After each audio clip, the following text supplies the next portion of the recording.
Hello students. So I'll continue my lesson further.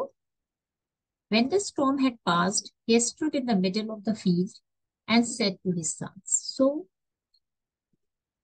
once the storm had stopped, Lencho went to his sons. He stood in the middle of the field and started talking to them.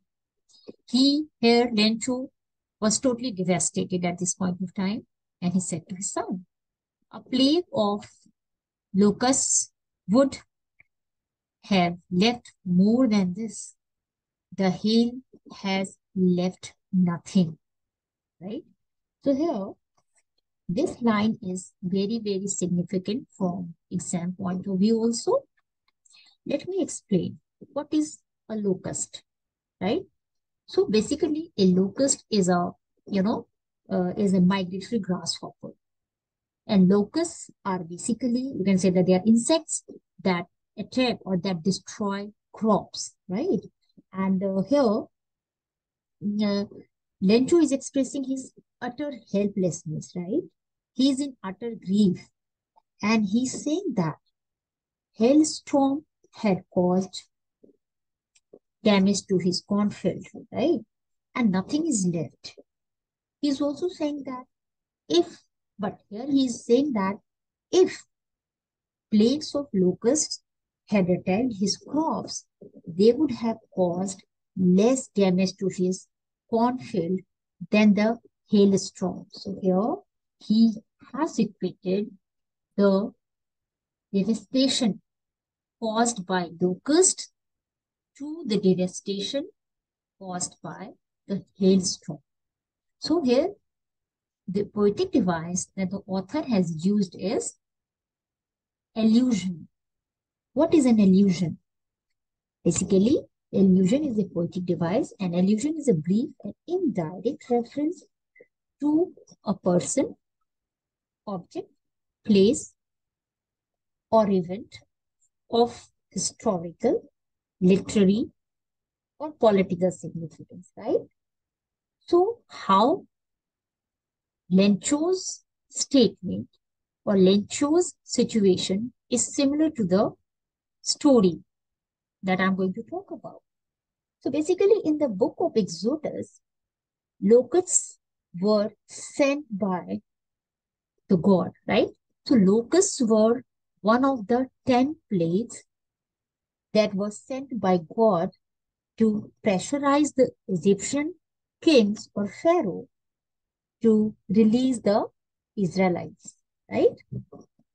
So here the author has used this, you can say that biblical story or this event of history in reference to Lencho's statement. Therefore, the poetic device used here is allusion. I hope I'm clear to you today. Now, here Lencho is expressing his hopelessness by saying, this year we will have no corn. That night was that night was a sorrowful one. All our work for nothing. There's no one who can help us. We will all go hungry this year. So he is lamenting and he's basically grieving, right? So I'm not discussing the oral comprehension.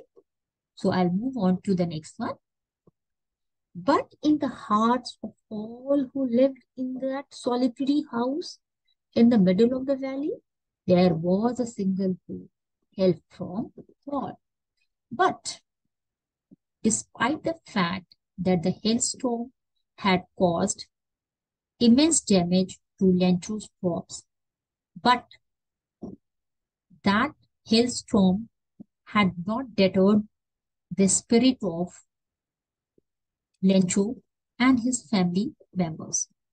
So they are still hopeful, right? They are still hopeful and they are expecting help from God, right? So this line is again very, very significant, right? So let me go to my, yeah.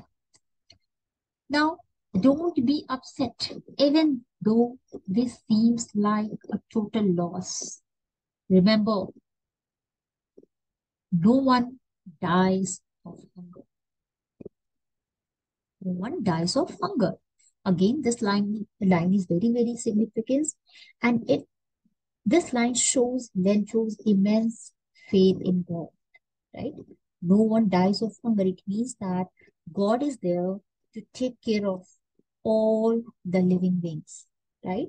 So Lencho and his family members have very strong belief that even though the hailstorm had destroyed their cornfield completely, God would not let them die of hunger, and God would definitely find a solution.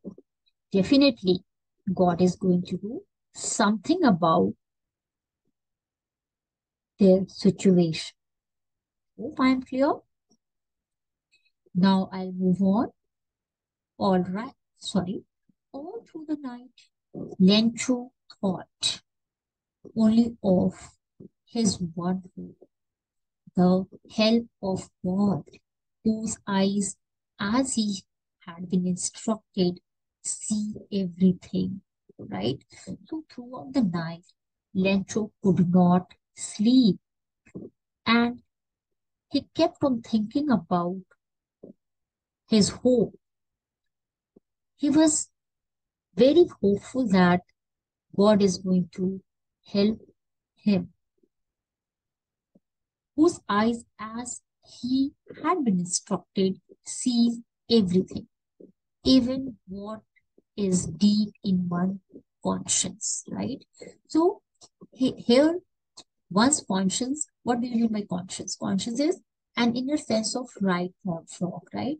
So he's saying that God knows everything about every human being, right? So you can't hide anything from God. God knows everything. Now,